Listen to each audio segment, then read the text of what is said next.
എല്ലാവർക്കും നമസ്കാരം. പുതിയൊരു വീഡിയോയിലേക്ക് സ്വാഗതം. കഴിഞ്ഞ ഓഗസ്റ്റ് 31 ബംഗ്ലാദേശിലെ ധാക്കയിലെ വെസ്റ്റിൻ എന്ന പേരുള്ള ഹോട്ടലിലെ 808 റൂമിൽ ഒരു അമേരിക്കൻ സൈനികൻ കൊല്ലപ്പെട്ടത്. അവർ ടെറൻസ് ആർവൽ ജാക്സൺ എന്ന് പറയുന്ന അമേരിക്കൻ സൈന്യത്തിലെ സ്പെഷ്യൽ ഫോഴ്സ് കമാൻഡിലെ ട്രെയിനറാണ്. ഇപ്പോഴും സൈന്യത്തിൽ വർക്ക് ചെയ്തുകൊണ്ടിരിക്കുകയാണ്.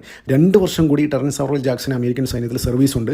അപ്പോൾ ഇതിനിടയിലാണ് ബംഗ്ലാദേശിലെ ഹോട്ടലിൽ കൊല്ലപ്പെടുന്നത്. അപ്പോൾ വലിയ രീതിയിലുള്ള ചർച്ചകൾ ലോകമാധ്യമങ്ങൾ ചർച്ച ചെയ്തു. അതെന്ന് വെച്ചാൽ ഇദ്ദേഹം വന്നത് നരേന്ദ്രമോദി വധിക്കാനും ഇന്ത്യയിൽ വലിയ രീതിയിൽ കലാപങ്ങൾ ഉണ്ടാക്കാനും വേണ്ടി ആണെന്ന്. ഈ സംഭവം നടക്കുന്ന ഓഗസ്റ്റ് 31 ഉച്ചയ്ക്ക് 12 മണിക്കാണ്. പിറ്റേന്ന് സെപ്റ്റംബർ 1 നമ്മുടെ ഷാൻഹായ് കോർപ്പറേഷൻ ഓർഗനൈസേഷൻ SCO എന്ന് പറയുന്ന പരിപാടിയിൽ പങ്കെടുക്കാൻ വേണ്ടി നരേന്ദ്രമോദി ചൈനയിൽ ചെന്ന ഉടനെ തന്നെ ഈ പരിപാടി മുഴുപ്പിക്കാതെ നരേന്ദ്രമോദി പുട്ടിൻ്റെ റഷ്യൻ പ്രസിഡന്റ് വ്ളാഡിമിർ പുട്ടിൻ്റെ കാറിൽ ഏകദേശം 45 മിനിറ്റോളം ചർച്ച ചെയ്തു. അപ്പോൾ ആൾക്കാർക്ക് പറയുന്നത് വെച്ച് കഴിഞ്ഞാൽ ഈ 45 മിനിറ്റ് എന്തുകൊണ്ടാണ് ഒരു റൂമിൽ വെച്ച് ചർച്ച ചെയ്ത് പുട്ടിൻ്റെ കാറിൽ വെച്ച് ചർച്ച ചെയ്ത്? അപ്പോൾ ആൾക്കാർ പറയുന്നത് വെച്ച് കഴിഞ്ഞാൽ ഈ 45 മിനിറ്റിനിടയിൽ നരേന്ദ്രമോദി വധിക്കാൻ എന്തോ വലിയൊരു ഗൂഢാലോചന അവിടെ നടന്നിട്ടുണ്ട്. അപ്പോൾ ഇതുകൊണ്ട് തന്നെയാണ് ചൈനയുടെ റിപ്പോർട്ടുണ്ടായിരുന്നു. അതായത് ഷീ ജിങ് പിൻ പോലും പറഞ്ഞിട്ടുണ്ടായിരുന്നു. ഷീ ജിങ് പിൻ അന്ന് നരേന്ദ്രമോദിയോട് പറഞ്ഞ പുട്ടിൻ്റെ അടുത്ത് കാറിൽ നിന്ന് സംസാരിക്കാൻ വേണ്ടിയിട്ട്. അപ്പോൾ ഇവർ 3 ആളും ചേർന്നിട്ടുള്ള ഒരു പരിപാടി തന്നെയാണിത്. അപ്പോൾ ഇപ്പോൾ പുറത്ത് വരുന്ന ഏറ്റവും പുതിയ ഇൻട്രസ്റ്റിംഗ് ആയ റിപ്പോർട്ട് എന്താണെന്ന് വെച്ചാൽ ഈ ഒരു റിപ്പോർട്ട് ബംഗ്ലാദേശിലെ മാധ്യമങ്ങൾ റിപ്പോർട്ട് ചെയ്തിട്ടുണ്ട്. ഞാൻ നേരത്തെ പറഞ്ഞില്ലേ, അതായത് ഇന്ത്യയുടെ നല്ല കാര്യങ്ങൾ ബംഗ്ലാദേശിൽ കൂടുതൽ പ്രചാരണം കൊടുക്കുന്ന കുറച്ച് മാധ്യമങ്ങളുണ്ട്. അവരിപ്പോൾ പുറത്തുവിട്ട റിപ്പോർട്ട് പ്രകാരം ഈ ടെറൻസ് ആർവൽ ജാക്സൺ എന്ന് പറയുന്ന അമേരിക്കൻ സൈന്യത്തിലെ സ്പെഷ്യൽ ഫോഴ്സ് കമാൻഡറിൻ്റെ ട്രെയിനർ ബംഗ്ലാദേശിലെ ധാക്കയിലെ വെസ്റ്റേൺ ഹോട്ടലിലെ 808 റൂമിൽ കൊലപ്പെടുത്തിയത് 20നും 25നും വയസ്സുള്ള 2 സ്ത്രീകളാണെന്നില്ലേ ഒരു വളരെ സുപ്രധാനപ്പെട്ട റിപ്പോർട്ടാണ് അവർ പുറത്തു വന്നത്. അപ്പോൾ അവർ ഈ സംഭവം നടന്ന ഉടനെ തന്നെ, ഏത് കോണ്ടക്സ്റ്റിലാണ് ഈ സംഭവം പുറത്തു വന്നത് ഞാൻ പറഞ്ഞുതരാം. അതായത് ആ സംഭവം നടന്ന ഉടനെ തന്നെ ഇവർ വലിയ രീതിയിൽ ഇൻവെസ്റ്റിഗേഷൻ നടത്തി.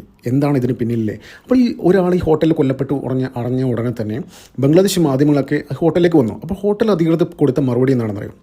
അധികൃതർ കൊടുത്ത മറുപടി അത് 27 തീയതി, അതായത് ഓഗസ്റ്റ് 27 ഈ ടെറൻസ് ആർവൽ ജാക്സൺ ഇവിടെ എത്തുന്നു. ധാക്കയിൽ വന്നിട്ട് അവിടെ ഹോട്ടൽ എടുക്കുന്നു. അതായത് ടൂറിസ്റ്റ് വിസയിൽ വരുന്നു. ചില ബിസിനസ് ഇൻട്രസ്റ്റ് ഉണ്ട്. അതൊക്കെയാണ് അതായത് പർപ്പസ് ഓഫ് അറൈവൽ എന്ന് ചില സ്ഥലത്തൊക്കെ ചോദിക്കും ചില ആൾക്കാർ. നമ്മൾ മറ്റു വിദേശ രാജ്യങ്ങളിൽ പോയ ആൾക്കാർക്ക് മനസ്സിലാവും.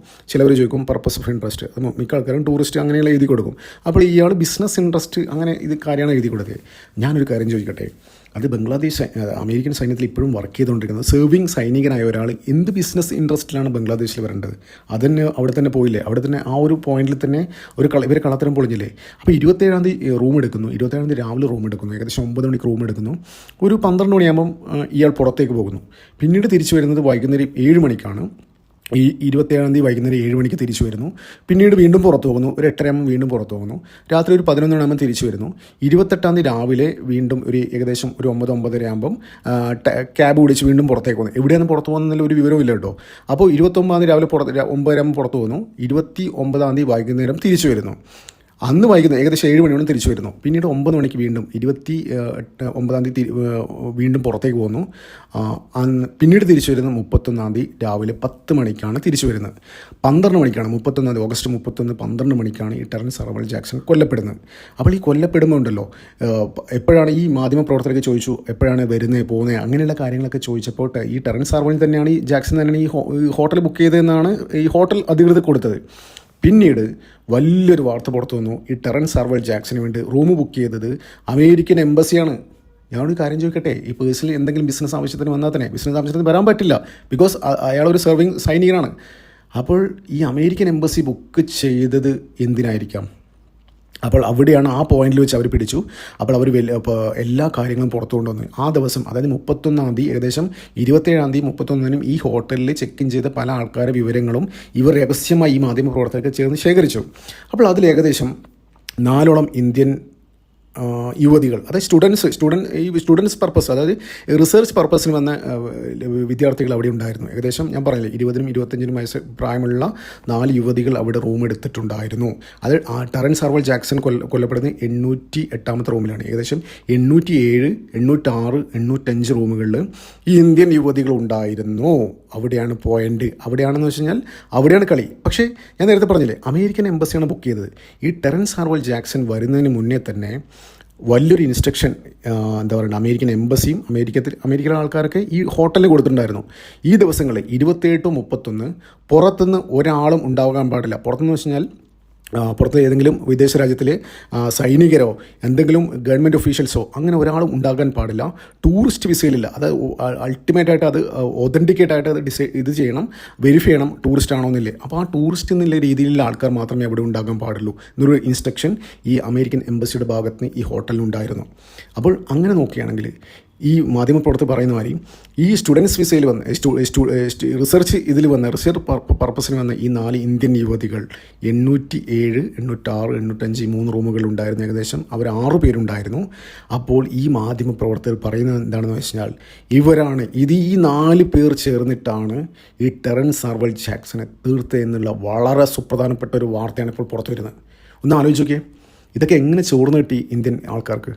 അതായത് അവിടെ പുറത്തുനിന്നുള്ള ഓരോ ഒഫീഷ്യൽസും ഗവൺമെൻറ് ഒഫീഷ്യൽസോ പഴയ സൈനികരോ അങ്ങനെ എല്ലാ അൾട്രാ വെരിഫിക്കേഷൻ നടത്തിയിട്ടാണ് അന്ന് 27 to 27 to 31 എല്ലാ സെക്യൂരിറ്റി സർവൈലൻസും ഹാൻഡിൽ ചെയ്തത് അമേരിക്കയിൽ നിന്നുള്ള ആൾക്കാരും ആണ് എന്നുള്ളൊരു വാർത്തയും ഇപ്പോൾ പുറത്തു വരുന്നുണ്ട്. അവരാണ് റിപ്പോർട്ട് ചെയ്തതാണ്. അതെന്ന് വെച്ചാൽ അപ്പോൾ എന്തോ ഈ ദിവസങ്ങളിൽ വലിയ രീതിയിലുള്ള ഗൂഢാലോചന, വലിയ രീതിയിലുള്ള എന്തോ സംഭവങ്ങൾ അവർ നടത്തിയിട്ടുണ്ടെന്നുള്ള കാര്യത്തിൽ ഒരു സംശയമില്ല. അല്ലെങ്കിൽ അത്തരത്തിൽ അവരുടെ സെക്യൂരിറ്റി തന്നെ അമേരിക്കയിൽ നിന്നുള്ള ആൾക്കാരെ ഏറ്റെടുക്കണമെങ്കിൽ അതിനകത്ത് എന്തോ വലിയ ഗൂഢാലോചന നടന്നിട്ടുണ്ട്. അപ്പോൾ ഒന്ന് ആലോചിച്ച് നോക്കിയേ, എനിക്ക് ഈ മാധ്യമപ്രവർത്തകർ പറയുന്ന മാതിരി ഈ യുവതികളാണ് ഇന്ത്യൻ യുവതികളാണ് ഈ ടെറൻസ് ആർവൽ ജാക്സനെ തട്ടിയെങ്കിൽ ഒന്ന് ആലോചിച്ച് നോക്കിയേ, ലോക പോലീസായ അമേരിക്ക സെക്യൂരിറ്റി നൽകി ഈ 4 ദിവസങ്ങളിൽ സെക്യൂരിറ്റി നൽകിയ ഹോട്ടലിലേക്ക് ഇവർ വരുന്നു, എല്ലാ സെക്യൂരിറ്റി സംവിധാനങ്ങളും ഭേദിച്ച് ഈ ടെറൻസ് ആർവൽ ജാക്സനെ തട്ടുന്നു.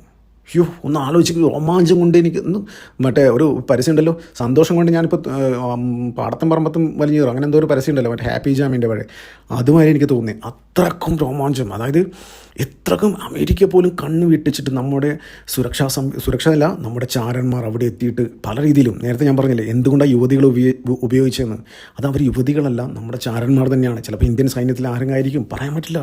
ടോവലിൻ്റെ ബുദ്ധി ഒരു രക്ഷയില്ല കേട്ടോ, ഒന്നും പറഞ്ഞറിയിക്കാൻ പറ്റില്ല, ഒന്നും പറയാനില്ല. അത് ലോക പോലീസ് സമയം അമേരിക്ക പോലും പ്രൊട്ടക്ഷൻ കൊടുത്ത് ആ ഹോട്ടലിൽ കയറിയിട്ട് സൈന്യത്തിലെ സ്പെഷ്യൽ ഫോഴ്സ് കമാൻഡിൽ ഒരു ട്രെയിനറെ തട്ടണമെങ്കിൽ, അതായത് ഉടുതുണിയില്ലാതെയാണ് കൊല്ലപ്പെട്ടത്. അപ്പോൾ ആൾക്കാർ ഇപ്പോൾ ഈ അടുത്ത കാലത്ത് പുറത്തു വന്ന് പൊളോണിയം എന്ന് പറയുന്ന റഷ്യൻ മെയ്ഡ് സാധനം ഒരു കെമിക്കൽ അകത്ത് നിന്നിട്ടാണ് കൊല്ലപ്പെടുന്നത്. അത് വിശ്വസിക്കാൻ ഇത്തിരി പാടാണ്. ഇതിനകത്ത് എന്തെങ്കിലും ഹണി ട്രാപ്പോ ഇനി ഇന്ത്യൻ ആൾക്കാർ ഉപയോഗിച്ച് എന്തെങ്കിലും ഹണി ട്രാപ്പ് ഉണ്ടാവാൻ സാധ്യത തള്ളികളയാൻ പറ്റില്ല. വെറുതെ ചുമ്മാ ഒരാൾ ഇങ്ങനെ നെയ്ക്കഡായിട്ട് കിടക്കില്ലല്ലോ, കൊല്ലപ്പെട്ട് കിടക്കില്ലല്ലോ.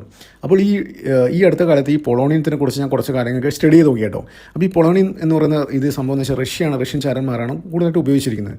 അപ്പോൾ ഈ സംഭവം ബോഡിക്കകത്ത് ചെന്ന് കഴിഞ്ഞാൽ കൂടുതലും ഒരു ചെറിയ ലഹരി വരും. ചെറിയൊരു നമ്മൾ മദ്യമൊക്കെ കഴിക്കുമ്പോൾ ആ ഒരു സെറ്റപ്പിൽ ചെറിയ ലഹരി വരും. പിന്നെ ബോഡി ഭയങ്കര ഹീറ്റാവും. അപ്പം നമ്മൾക്ക് ഡ്രസ്സൊക്കെ അഴിച്ച് മാറ്റാം, എത്ര AC ഇട്ട് കഴിഞ്ഞാലും നമുക്ക് ഡ്രസ്സൊക്കെ അഴിച്ച് മാറ്റാൻ തോന്നും. അപ്പോൾ എനിക്ക് തോന്നുന്നു അതായത് ഈ ഡ്രസ്സൊക്കെ അഴിച്ച് മാറ്റിയത് ഈ പൊളോണിയത്തിൻ്റെ എഫക്റ്റ് ബോഡിയിൽ റിഫ്ലക്റ്റ് ചെയ്യുമ്പോൾ, അത് പ്രവർത്തിച്ച് വർക്ക് ചെയ്തുകൊണ്ടിരിക്കുമ്പോൾ ആണോ ഈ ടെറൻസ് ആർവൽ ജാക്സൺ ഡ്രസ്സൊക്കെ അഴിച്ച് മാറ്റിയത് എന്ന് ഇപ്പോൾ സംശയിക്കേണ്ടിയിരിക്കുന്നു. അപ്പോൾ എന്തായാലും ലോക പോലീസ് സമയം അമേരിക്കയെ പോലും വെട്ടിച്ച് അവരുടെ സുരക്ഷാ സംവിധാനങ്ങളെപ്പോലും ഭേദിച്ച് ഇന്ത്യ അവിടെ നടത്തിയ ഓപ്പറേഷൻ ഒന്നും പറയാനില്ല എന്ന് വെച്ച് കഴിഞ്ഞാൽ ഇത് തന്നെയായിരിക്കും. അമേരിക്ക ഞെട്ടിയിരിക്കുകയാണ്. അമേരിക്കൻ പോലീസ് അക്ഷരാർത്ഥം ഞെട്ടിയിരിക്കുകയാണ്. കാരണം വെച്ചാൽ ഇത്രയും സംവിധാനങ്ങൾ ലോക പോലീസായി ഞങ്ങളെപ്പോലും വെട്ടിച്ചുകൊണ്ട് ഇവന്മാർ എന്താണ് ഇവിടെ ചെയ്തത്, എന്ത് ഓപ്പറേഷനാണ് ഇവർ ചെയ്തത്? അജിത് ഡോവലിനെ സമ്മതിച്ചേ പറ്റുമോ? ഒന്നും പറയാനില്ല. അതായത് ഇന്ത്യൻ ജെയിംസ് ബോണ്ട് എന്ന് വെറുതെ അല്ല പറയുന്നത്. അത് ഇപ്പോൾ മുമ്പ് പുള്ളി പാകിസ്ഥാനിലൊക്കെ പോയിട്ട് പിച്ചക്കാരനായിട്ട് അമേരിക്കൻ പട്ടാളം അമേരിക്കയുടെ മുമ്പ് അജിത് ഡോവൽ പാകിസ്ഥാനിൽ ചെന്നിട്ട് അവിടെ ഭിക്ഷക്കാരനായിട്ട് നിന്നിട്ട് പാകിസ്ഥാനിലെ ആൾക്കാർ സയൻറ്റിസ്റ്റുകളൊക്കെ ഈ നമ്മുടെ ആണവ പരീക്ഷണമല്ലോ, അണുവായുധം പരീക്ഷിക്കുന്നുണ്ടോ എന്നൊക്കെ വലിയ രീതിയിലുള്ള ഇൻവെസ്റ്റിഗേഷൻ നടത്തിയ ഒരാളാണ്. ഏകദേശം 8 വർഷത്തോളം കറാച്ചിയിലും മുൾട്ടാനും അവിടെയൊക്കെ കറങ്ങി നടന്നിട്ട് എല്ലാം പഠിച്ച് ഇന്ത്യക്ക് റിപ്പോർട്ട് കൊടുത്ത ഒരാളാണ് അജിത് ഡോവൽ. അങ്ങനെയുള്ള ഒരാൾ. അപ്പോൾ ഇതിലപ്പുറം ചെയ്തില്ലെങ്കിലേ അത്ഭുതപ്പെടാനുള്ളൂ. അപ്പോൾ എന്തായാലും നമ്മുടെ എല്ലാവർക്കും രോമാഞ്ചം നൽകുന്നൊരു വാർത്തയാണ് ശരിക്കും ഇപ്പോൾ പുറത്തു വന്ന് ബംഗ്ലാദേശിലെ മാധ്യമങ്ങൾ പുറത്തുവിട്ടത്. അപ്പോൾ നമുക്ക് എന്താ പറയുക, ആവേശം കൊള്ളാം. നമ്മുടെ സൈനികരെക്കുറിച്ചും നമ്മുടെ സുരക്ഷാ സംവിധാനങ്ങളെക്കുറിച്ചും ആവേശം കൊള്ളാം. നന്ദി, നമസ്കാരം. മറ്റു വീഡിയോ കാണാം.